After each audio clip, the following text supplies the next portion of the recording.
வணக்கம் நண்பர்களே, நம் சிந்தனையை வெளிப்படுத்தும் களமான இது அஜான் டிவி. நான் உங்கள் அனு மனோகரன். நான் சின்ன வயசுலேருந்து ஒரு விஷயத்தை படித்து அதை இன்றைக்கு வரைக்கும் ஃபாலோ பண்ணுறேன். அது என்னன்னு பார்த்தீங்கன்னா, சுவாமி விவேகானந்தர் அவர்கள் சர்வமத மாநாட்டில் அமெரிக்காவில் போயிட்டு சிக்காகோ மாநாட்டில் கலந்துக்கிட்டு ஒரு விஷயத்தை பேசுகிறார். அந்த விஷயம் ஆரம்பத்தில் இந்தியாவில் எல்லாருக்கும் தெரிஞ்ச ஒரு விஷயம். ஆனால் உலக அளவில் இருக்கக்கூடிய ஆன்மீகவாதிகள் வெவ்வேறான தத்துவங்களை படித்து அனுபவித்து வந்த பல தேசத்து நபர்கள் குழுமி இருக்கக்கூடிய அந்த சபையில் நமது விவேகானந்தர் அவர்கள் ஒரு விஷயத்தை சொல்கிறார். அதாவது நம்ம பகவத்கீதையில் பகவான் கிருஷ்ணர் சொல்லக்கூடிய அந்த உபதேசம், அதாவது கிருஷ்ணர் அர்ஜுனனுக்கு உபதேசிக்கக்கூடிய அந்த தத்துவம், அது என்ன சொல்கிறாருன்னா, அர்ஜுனா, நீ எதை வணங்கினாலும் எப்படி வணங்கினாலும் அது எல்லாமே என்னையே சேரும். நீ என்னைத்தான் வழங்குகிறாய். ஒரு கல்லாகட்டும், மரமாகட்டும், நதியாகட்டும், மண்ணாகட்டும், தூசியாகட்டும், இலையாகட்டும், காயோ பூவோ பழமோ, இந்த பிரபஞ்சத்தில் இருக்கக்கூடிய எந்த ஒரு பொருளை நீ வணங்கினாலும் அது என்னை நோக்கி வணங்கியதே, அது என்னையே சேரும். உன்னுடைய அந்த வழிபாடு, உன்னுடைய கோரிக்கைகள், உன்னுடைய மந்திரங்கள், உன்னுடைய ஆராதனைகள் அனைத்துமே என்னையே சேரும் அப்படின்ட்டு கிருஷ்ணர் உபதேசிக்கிறார். ஆமாம், இந்துக்களுடைய தத்துவமே அதுதானே. பிரபஞ்சத்தில் இருக்கிற எல்லா விஷயங்களுமே நம்ம வணங்குறோம். ஆகாயத்தை வணங்குறோம், மேகத்தை வணங்குறோம். மேகத்தை வருணனா வணங்குறோம். மேகம் தான் நமக்கு மழை பெய்யுது, அவனை வருணனா வணங்குறோம். ஆகாயத்தை வணங்குறோம், சூரியனை வணங்குறோம், நட்சத்திரங்களை வணங்குறோம், எல்லாத்தையுமே வணங்குறோம். மரம் செடி கொடிகள்லேருந்து எல்லாத்தையுமே வணங்குறோம்.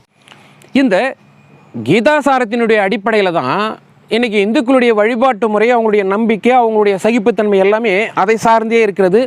அதை சார்ந்து தான் இந்துக்களுடைய வாழ்க்கை முறையை அமைந்திருக்கிறது. அதனால்தான் இது பக்தியோ கடவுள் நம்பிக்கையோ அல்ல, இது வாழ்வியல் முறை அப்படின்னு நம்ம சான்றோர்கள், நமக்கு முன்னோர்கள் எல்லாமே நமக்கு வழி வழியாக காமிச்சிட்டு வர்ற இந்த வழிபாட்டு முறையில் நமக்கு சொல்லக்கூடிய முக்கியமான ஒரு அடிப்படை தத்துவம் இதுதான். இன்றைக்கி இந்துக்கள் பாருங்கள், கன்னியாகுமரிக்கு போது வேளாங்கண்ணிக்கு போகிறாங்க. வேளாங்கண்ணியில் போயிட்டு அங்கே இருக்கிற அந்த மேரி மாதாவை கும்பிட்றாங்க. நாகூர் தர்காவுக்கு வர்ற வழியில் நாகூர் தர்காவை கும்பிட்றாங்க. எல்லா இடத்துக்குமே போகிறாங்க. பனிமய மாதாவை தூத்துக்குடியில் கும்பிட்றாங்க. எங்கெங்கெல்லாம் இந்த சர்ச்சைகள் இருக்குதோ, புதுச்சேரி மாநிலங்களில் பாருங்கள் பெரிய பெரிய சர்ச்சைலாம் இருக்குது. சென்னையில் பாருங்கள் கடற்கரையில் சாந்தோம் சர்ச் இருக்குது. எல்லா இடத்துக்குமே இந்துக்களும் போகிறாங்க. ஏன்னா அவங்கள பொறுத்த வரைக்கும் எல்லாமே கடவுள் தான். எல்லாமே அவங்க ஒரு ஏதோ ஒரு ரூபத்தில் கிருஷ்ணராக பார்க்கலாம், சிவனாக பார்க்கலாம். அவங்களுடைய நம்பிக்கையில் எந்த பிரச்சனையுமே இல்லை. அவங்க எல்லாத்தையுமே ஏற்றுக்கக்கூடிய பக்குவம் எங்கேருந்து வந்தது? இந்த இந்து மதம், இந்த கீதோபதேசம், இப்படி இங்கே இந்து மதத்தில் இருக்கக்கூடிய நூல்களும் மறை வேதங்களும் இதெல்லாம் இந்த இந்துக்களை வழி நடத்துது. அதனால தான் அவங்கக்கிட்ட பாகுபாடுங்கிறது வர்றதில்லை. அந்த சகிப்புத்தன்மை அவங்ககிட்ட அதிகபட்சமாக இருக்குது. இன்றைக்கி இவங்களை மாதிரி பாருங்கள், ஒருத்தங்க பிரசாதம் கொடுக்கும்போது சாத்தான்னு சொன்னால், இது அதே பெரும்பான்மையாக இருக்கக்கூடிய இந்த பெரும்பான்மை நம்பிக்கை உள்ள இந்துக்கள் எல்லாம் இப்படியே எதிர்மறையாக பேச ஆரம்பித்து பண்ணுனா இங்கே ஒரு சமூக அமைதி இருக்குமா? உன்னுடைய வழிபாடு தவறு அப்படின்னு ஒரு இந்துக்கள் கிளம்பிட்டாக்கா சிறுபான்மையுடைய கதி என்ன ஆகும்? தவறாக போகும். அப்போ இங்கே இருக்கக்கூடிய மத போதர்களுடைய வேலை என்ன? உங்களால் உங்களுடைய மதத்தை வளருங்கள், ஆனால் பொது அமைதிக்கு பங்கம் விளைவிக்கக்கூடிய மாற்று மதத்தினுடைய நம்பிக்கையை சிதைக்கக்கூடிய எந்த வேலையிலும் நீங்கள் இறங்காதீர்கள். ஏன் உங்களுடைய இயேசுவோ அல்லது உங்களுடைய இறை தூதரோ யாருமே இப்படிலாம் நீங்கள் அதை பண்ணுங்கள்லாம் சொல்லலை.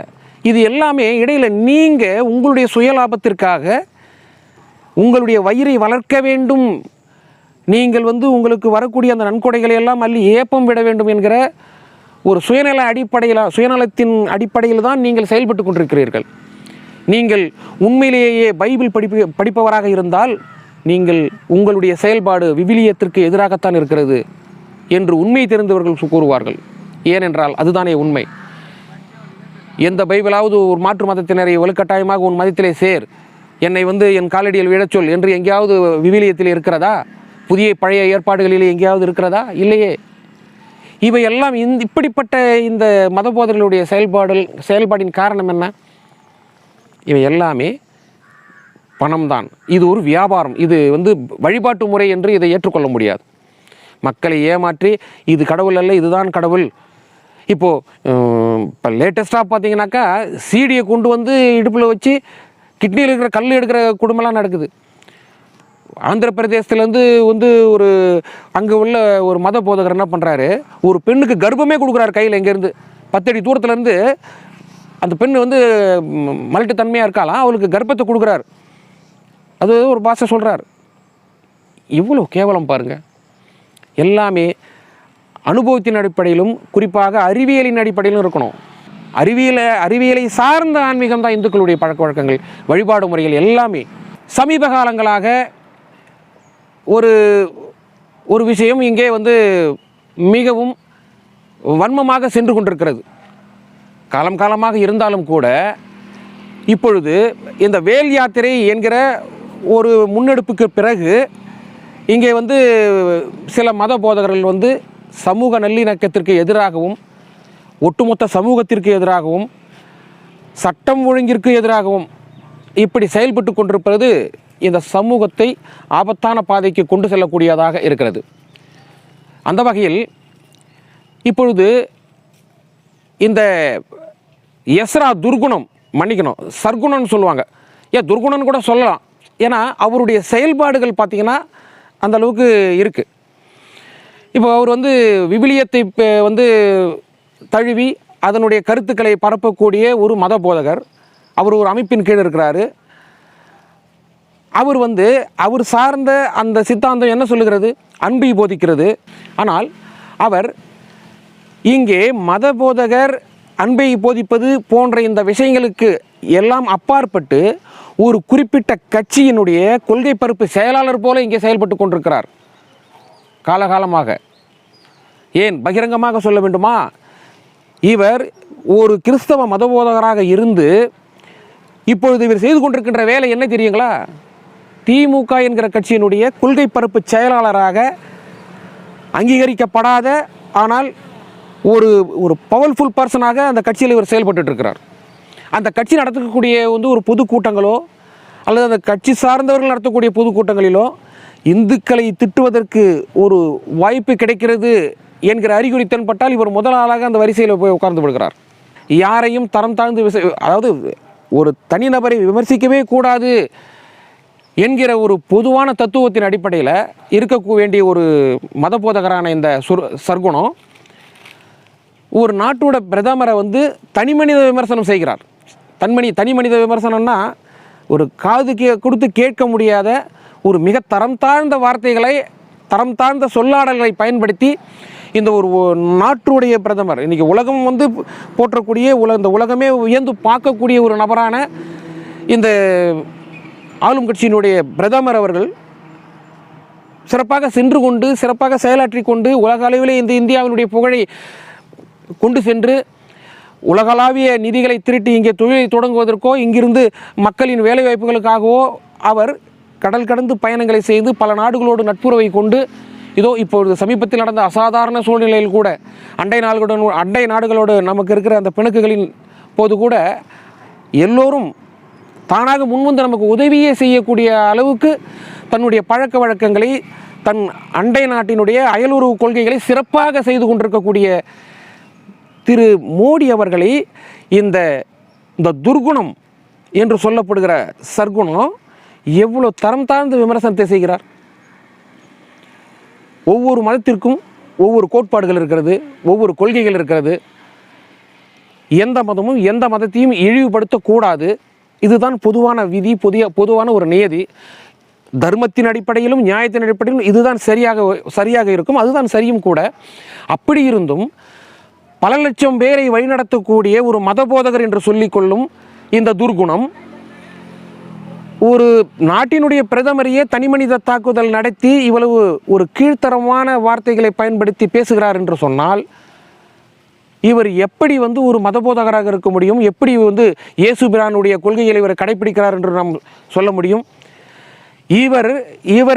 இவரை நம்பி இவரை நாடி ஒரு பாவ மன்னிப்போ ஒரு ஆலோசனையோ கேட்டு ஒரு நபர்கள் வருகிற பொழுது அவர்களுக்கு பாவ மன்னிப்பை வழங்கக்கூடிய அளவுக்கான தகுதி இவருக்கு எப்படி இருக்கும்? ஒரு தனி மனித தாக்குதலை சிறிதும் சகிப்புத்தன்மையின்றி செய்து கொண்டிருக்கின்ற இந்த துர்குணம் ஒருவருக்கு இயேசுவின் சார்பாக இவர் பாவ மன்னிப்பு கொடுக்கக்கூடிய அளவுக்கான தகுதி இவருக்கு எப்படி இருக்கும்? எப்படி அதை நாம் நம்ப முடியும்? இங்கே இருக்கக்கூடிய 3 விதமான மதங்களும் கடவுள் நம்பிக்கையை அடிப்படையாக கொண்டது தான். ஒரு மதத்திற்கும் அவர்களுடைய நம்பிக்கை பெரிது. அதை ஒருவர் மற்றொருவருடைய நம்பிக்கையை சிதைப்பது நியாயமில்லை. அப்படி இருக்கிற பொழுது எல்லோருக்கும் கடவுள் என்று ஒருவர் இருக்கிறார். ஒவ்வொருவருக்கும் ஒரு உருவம், ஒரு வழிபாடு, ஏதோ ஒரு, ஆனால் கடவுள் இருக்கிறார். இந்த துர்குணமும் கடவுள் இருக்கிறார் என்கிற பிரச்சாரத்தின் அடிப்படையில் தான் இவர் ஒரு சபையை நடத்தி கொண்டிருக்கிறார். இவரின் கட்டுப்பாட்டின் கீழ் பல சபைகள் இருக்கிறது. இதை இவர் நிர்வகிக்கிறார். அப்படி இருக்கும் பொழுது கடவுள் நம்பிக்கையே இல்லாத ஒரு கூட்டம் ஒரு பொதுக்கூட்டத்தை ஏற்பாடு செய்து அதிலே இந்து மதத்தை மட்டும் இழிவாக பேசக்கூடிய ஒரு கூட்டத்திலே இந்த துர்குணம் போன்ற நபர்கள் உட்கார்ந்து அதை ரசிப்பதோடு மட்டுமல்லாமல் அவர்களை ஊக்கப்படுத்தக்கூடிய செயல்களை எல்லாம் செய்தால் இவர்கள் எப்படி கடவுள் நம்பிக்கை உள்ளவர்கள் என்று நாம் ஏற்றுக்கொள்ள முடியும்? ஒரு கடவுள் மறுப்பாளர்களினுடைய மேடையில் ஏறி மாற்று மதத்தை இவர் இழிவாக பேசுகிற பொழுது இவர் எப்படி கடவுள் நம்பிக்கை உள்ளவர்? இவர் எப்படி இயேசுவை வணங்குகிறார், இயேசுவினுடைய தத்துவங்களையும் அவரை நம்புகிறார் என்று எப்படி நாம் ஏற்றுக்கொள்ள முடியும்? இது கடவுளுடைய நம்பிக்கைக்கும் இவர் சார்ந்த மதத்திற்கும் மிகவும் எதிரானதல்லவா? ஒரு மாற்று மதத்தை விமர்சிக்கும் அதிகாரத்தை இவருக்கு யார் கொடுத்தது? மோகன் சி லாசரஸ் அப்படிங்கிற ஒரு மத போதகர் இங்கே இருக்கிற இந்துக்களுடைய கோயில்களை எல்லாம் சாத்தான்களுடைய கூடாரம், சாத்தான்களுடைய இருப்பிடம் அப்படிங்கிற மாதிரி ஒரு தரம் தாழ்ந்து பேசுகிறார். இந்து மதத்தில் எங்காவது என் மதத்திற்கு வாருங்கள், என்னுடைய கடவுளை கும்பிடுங்கள் என்று யாரையும் மாற்று மதத்தினரை எப்பொழுதும் அழைப்பது கிடையாது. 4000 ஆண்டுகளுக்கு முந்தைய வரலாறை நாம் எடுத்து பார்த்தாலும் கூட இப்படி மதத்தை வைத்து வியாபாரம் செய்தது இந்து மதத்தில் கிடையாது. ஏனென்றால் பல ஆயிரம் தத்துவங்களை கூறிய இந்த இந்து மதம் மனித வாழ்க்கைக்கு தேவையான, எக்காலத்திற்கும் தேவையான விஷயங்களை எல்லாம் உள்ளடக்கிய இந்த மதம், இந்த மதத்தின் தத்துவம் யாரையும் எப்பொழுதும் புண்படுத்தியது கிடையாது. யாரையும் தன்பால் வலுக்கட்டாயமாக இழுத்தது கிடையாது. இதை தேடி வருபவர்களுக்கு தன்னிடம் இருக்கக்கூடிய தத்துவத்தை வாரி வழங்கக்கூடிய ஒரு அமுத கலசமாகத்தான் இந்த இந்து சமுதாயமும் அதனுடைய கோட்பாடுகளும் அதனுடைய தத்துவங்களும் அதனுடைய உபதேசங்கள் எல்லாமே இங்கே நிறைந்திருக்கிறதே ஒழிய எந்த மதத்தையும், அதே போல் இந்த இந்து மதத்தில் இருக்கக்கூடிய ஒரு மடாதிபதிகளோ, ஒரு சன்னியாசிகளோ, ஒரு துறவிகளோ, ஒரு மகான்களோ மாற்று மதத்தை எப்பொழுதாவது இழித்து பேசினார்கள் என்று துளி ஆதாரத்தையும் நாம் அறிய முடியாது. ஏனென்றால் இந்த மதத்தினுடைய அடிப்படை கோட்பாடே அதுதான். மனிதர்களை மட்டும்தான் மதிக்க வேண்டும் என்பது கிடையாது. எல்லாவற்றிலும் இறைவனை காணக்கூடிய ஒரு தத்துவம் தான் இந்து மதம். அப்படிப்பட்ட தொன்மை வாய்ந்த இந்த இந்து மதம் இன்றைக்கு உலகளாவிய மக்கள் எல்லாருமே இன்றைக்கி ஒரு ஜேக்கப் பிரான்ஸிலிருந்து இங்கே நம்ம திருவண்ணாமலையில் அந்த மலையை பார்த்து இதனுடைய இந்துக்களுடைய தத்துவத்தை, இங்கே இருக்கிற இந்த இறை சக்திகளெல்லாம் முழுசாக உணர்ந்து தன்னுடைய பேரையே இங்கே இருக்கிற கோவிந்தன் அப்படின்னு மாற்றிக்கிட்டார்.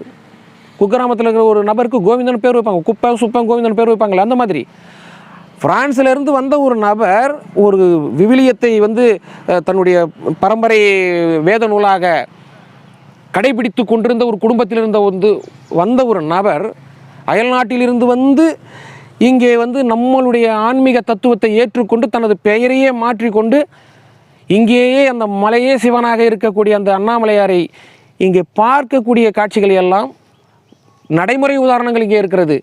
அப்படிப்பட்ட இடத்தில்தான் இந்த துர்குணம், மோகன் சி லாசரஸ், ஜெகத் கஸ்பார் போன்ற இந்த மத வியாபாரிகள், மத போதகர்கள்ல மத வியாபாரிகள், இவர்கள் இவ்வளவு காலங்கள் இல்லாமல் தற்பொழுது இவர்களுடைய சீற்றத்திற்கும் இவருடைய தரம் தாழ்ந்த விமர்சனங்களுக்கும் இப்போ நாம் என்ன ஒரு காரணம்னு நம்ம ஒரு அறிந்து பார்க்கக்கூடிய சூழ்நிலையில் அந்நிய தேசங்களிலிருந்து வரக்கூடிய நன்கொடைகளை எல்லாம் மத்திய அரசாங்கம் கண்காணிக்க ஆரம்பித்து விட்டது. இவர்களிடம் கணக்கு வழக்குகளை முறையாக ஒப்படைக்க வேண்டும் என்று ஒரு உத்தரவை பிறப்பித்து விட்டது. அதன் காரணமாக தான், அதன் தொடர்ச்சியாக தான், அதனுடைய நீட்சியாகத்தான் இவர்கள் மத்திய அரசாங்கத்தை கடுமையாக விமர்சனம் செய்வது, கேவலமாக பேசுவது, ஒரு நாட்டின் பிரதமரை 130 கோடி மக்களினுடைய பிரதிநிதியை, இந்த உலகம் போற்றும் ஒரு நபரை தனி மனித விமர்சனம் தரம் தாழ்ந்து விமர்சிக்கும் அளவுக்கு ஒரு மத போதகர் வந்திருக்கிறார் என்றால், இவர்களுக்கு எப்பொழுதுமே தன் பக்கம் கம்யூனிஸ்டும் காங்கிரஸும் திமுகவும் நமக்கு பக்கபலமாக இருக்கும் என்கிற கடந்த கால தற்கால நம்பிக்கையின் அடிப்படையில் இவர்கள் எப்பொழுதுமே இந்து மத துவேஷத்தை எப்போதுமே அள்ளி தெளித்து கொண்டே இருப்பார்கள்.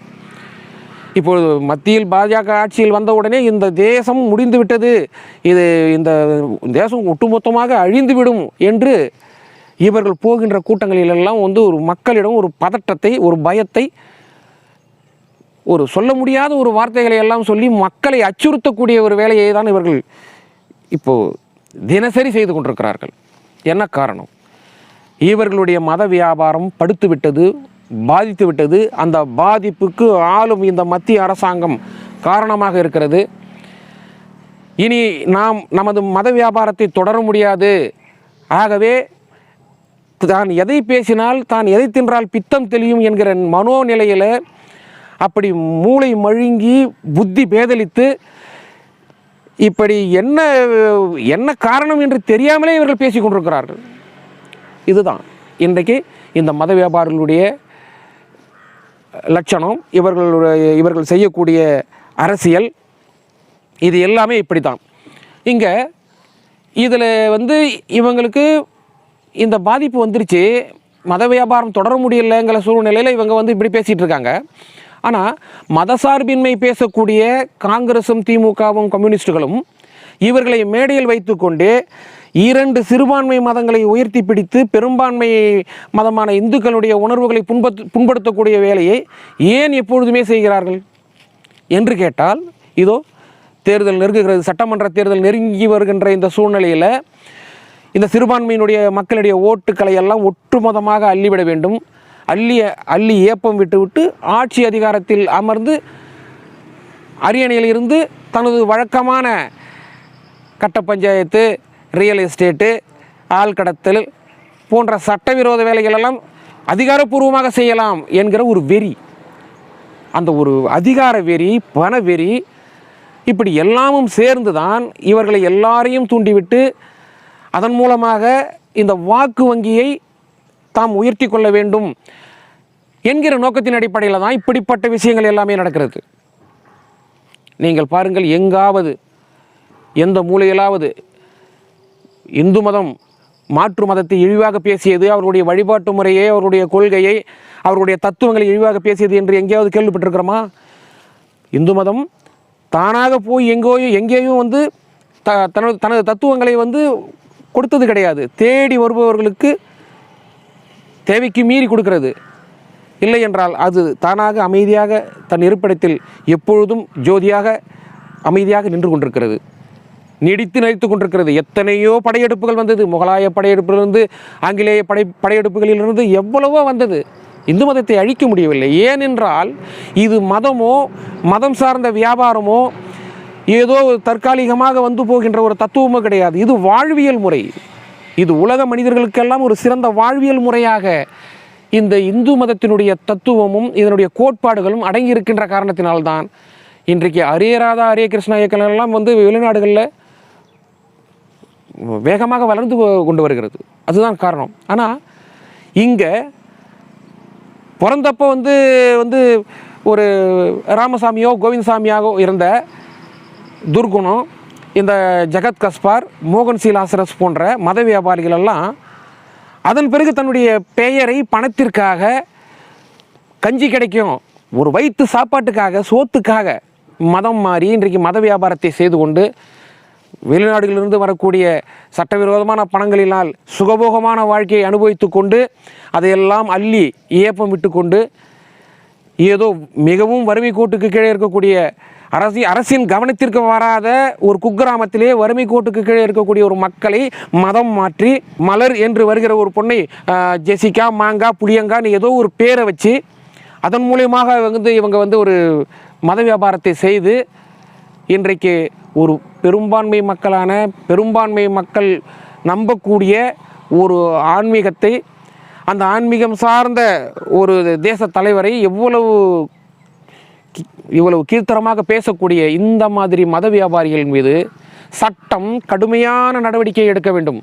இப்படிப்பட்ட கயவர்கள், இந்த குள்ளநெறித்தனமான இந்த மனிதர்களுக்கு இவர்களுக்கு கொடுக்கக்கூடிய தண்டனை, இவர்கள் மீது பதியக்கூடிய சட்ட நடவடிக்கைகள், பாயக்கூடிய சட்ட நடவடிக்கைகள் எல்லாம் இனிவரும் காலங்களில் இந்த மத வியாபாரம், மதத்தின் அடிப்படையில் நடக்கக்கூடிய இந்த பிரச்சனைகள் இவை அனைத்தும் இனி நடக்கக்கூடாது. இதை பார்த்து அடுத்து இருக்கக்கூடிய துண்டு துக்கடா இந்த மத போதகர்களாக இருக்காங்கல்ல, சிறிய பங்கு தந்தை, பெரிய பங்கு தந்தை, மக்களை ஏமாற்றக்கூடிய நடு பங்கு தந்தை, இப்படி யாரும் இந்த தேசத்திற்கு விரோதமான, மத நல்லிணக்கத்திற்கு விரோதமான, சட்டம் ஒழுங்கிற்கு விரோதமான, ஒட்டுமொத்த தேசத்திற்கும் விரோதமான இந்த மாதிரியான செயல்பாடுகளை எல்லாம் இவர்கள் செய்யாமல் இருக்க வேண்டும் என்றால் மீது தகுந்த சரியான ஒரு சட்ட நடவடிக்கை எடுக்கின்ற பட்சத்தில் தான் இப்படிப்பட்ட நரி கூட்டங்கள் எல்லாம் இந்த தேசத்தில் அமைதியாக தன் வேலையை செய்வார்கள். மக்களை குழப்ப மாட்டார்கள், தேச விரோத செயல்களில் ஈடுபட மாட்டார்கள். தெருவிற்கு வருவது தவறு, வானம் ரெண்டாக உடைச்சிரும், பொழந்துரும் அப்படின்னு பேசுகிற இந்த திமுகவும் அதனுடைய தோழமை கட்சிகள்லாம் பாருங்கள், காங்கிரஸ் கட்சிக்காரங்க இடது வலது நடு மேலே கீழே இந்த மாதிரி இயக்கங்கள்லாம் என்ன சொல்கிறாங்க, ஒரு மதம் நடுரோட்டுக்கு வரக்கூடாதுன்னு சொல்கிறாங்க.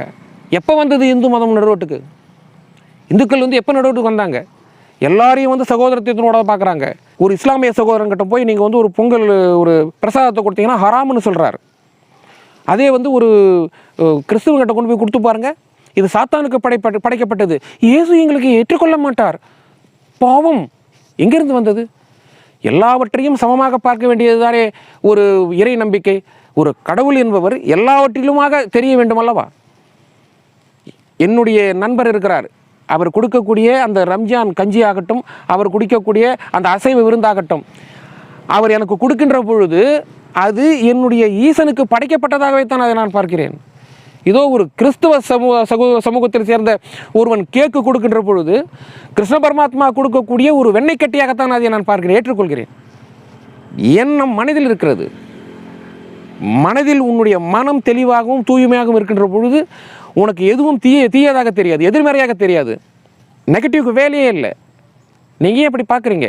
பிறந்து 30 ஆண்டு காலமாக ராஜாவாக இருந்த ஒருத்தன் 31வது வயதிலே டேனியல் ராஜாவாக மாறக்கூடிய அவசியம் என்ன வந்தது? உணவு தான், சுயநலம் தான். சுயநலத்திற்காகவும் பணத்திற்காகவும் மதம் மாறி விடுகிறார். எப்படி? அப்பா அம்மாவே மாற்ற முடியாது, நடைமுறையில் இருக்குது, பெத்தாங்க வளர்த்தாங்க. அப்படி இருக்கும்போது எங்கும் நிறைந்த ஏக இறைவன் கண்ணுக்கு தெரியாது, ஒட்டுமொத்த பிரபஞ்சமும் இறைவன் தான். அப்படிப்பட்ட இறைவன் நீ எப்படி மாற்றிக்க முடியும்? இதுதான் என்ன இந்த மத வியாபாரம் படுத்தும் பாடு. அதாவது ராஜா டேனியல் ராஜாவாக மாறியது அவருடைய தவறு கிடையாது. டேனியல் ராஜாவாக மாற்றியது மத வியாபாரிகளுடைய சாமர்த்தியமான சாதுரியமான ஒரு சூழ்ச்சி.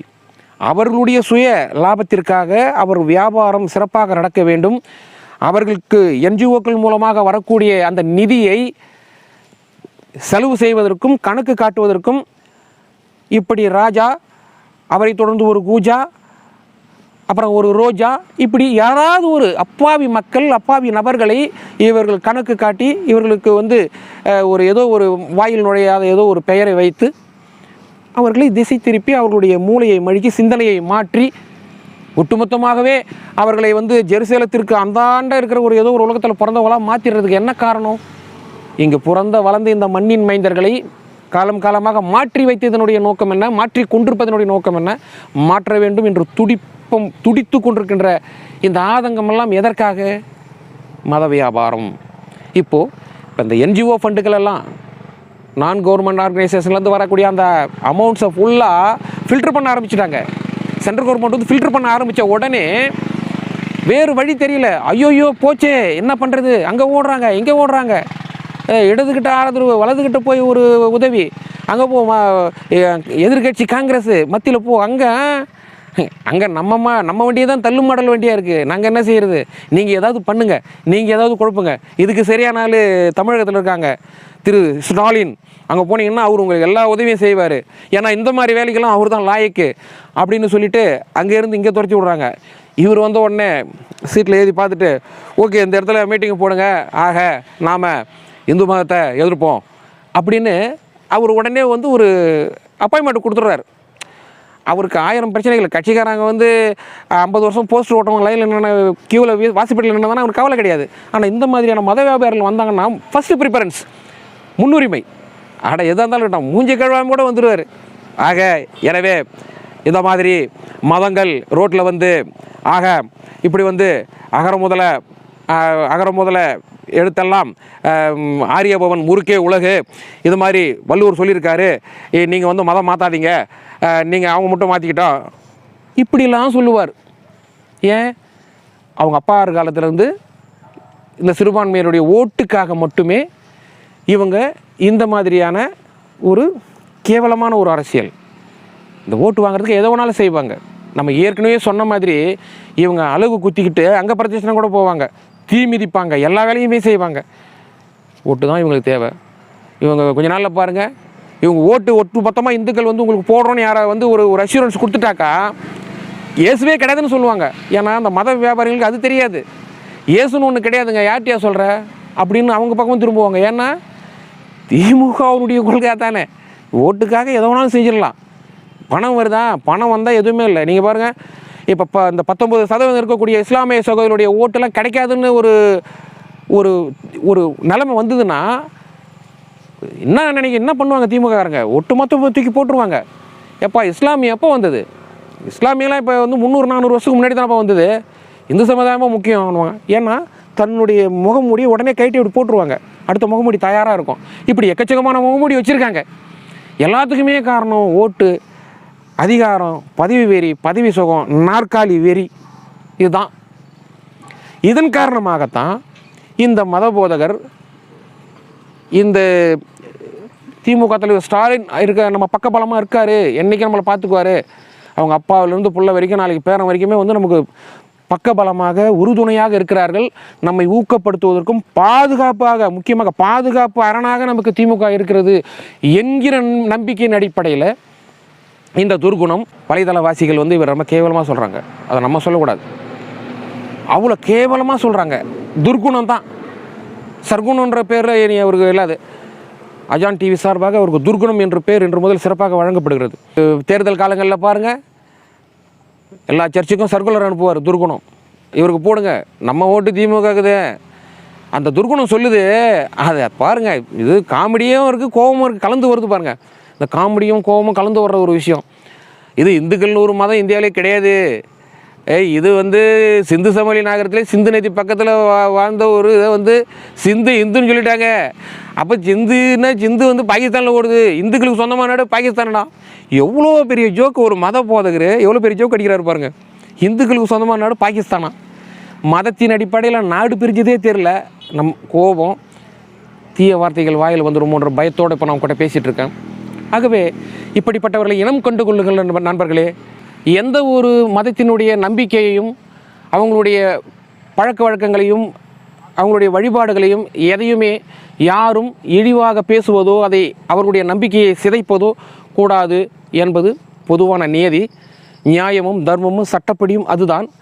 அப்படி இருக்கின்ற சூழ்நிலையில் பல லட்சம் பேர்களை வழிநடத்தக்கூடிய மத போதகர்களான மோகன் சி லாசரஸ், ஜெகத் கஸ்பார், துர்குணம் போன்ற இந்த மத போதகர்கள், இப்படிப்பட்ட நபர்கள் எல்லாம் ஒரு விஷயத்தை நீங்கள் புரிந்து கொள்ள வேண்டும். கீதாசாரம் சொல்லக்கூடிய வழியைத்தான் இன்றைக்கு ஒட்டுமொத்த இந்திய தேசமும் பின்பற்றி கொண்டிருக்கிறது. இதுவே எக்காலத்திலும் எந்த தேசத்திற்கும் பொருத்தமான ஒரு தத்துவமாக இருக்கிறது. அதன் அடிப்படையில் தான் உலகமே இன்று இந்துக்களுடைய ஆன்மீக நம்பிக்கையையும் ஆன்மீக வழிபாட்டையும் அவர்களின் அறிவியல் சார்ந்த இந்த வழிபாட்டு முறையை, இந்த தத்துவத்தை, இந்த பேரானந்தத்தை அனுபவிப்பதற்காக இந்திய தேசம் தேடி, குறிப்பாக தமிழகத்தை தேடி, தென் தமிழகத்தை தேடி லட்சோப லட்சம் அந்நிய நாட்டு சுற்றுலாவாசிகள் வந்து இங்கே இந்த ஆன்மீக பேரானந்தத்தை அனுபவித்துக் கொண்டிருக்கிறார்கள். நீங்கள் உணர வேண்டும், உங்களுடைய மத வியாபாரம் இனி செல்லுபடி ஆகாது. ஆகவே உங்களை நீங்கள் சரி செய்து கொள்ளுங்கள், பெரும்பான்மை இந்து மக்களுடைய நம்பிக்கையை சிதைக்காதீர்கள் என்று நாங்கள் நம்புகிறோம். சிதைக்க மாட்டீர்கள், இனி சிறப்பாக, இனி சரியாக நீங்கள் சரியான பாதையில் செல்வீர்கள் என்று நம்புகிறோம். மீண்டும் சந்திப்போம் நண்பர்களே. மீண்டும் இது போன்ற சமூக சிந்தனையோடு ஒரு காணொளியில் நாம் சந்திப்போம். நன்றி, வணக்கம்.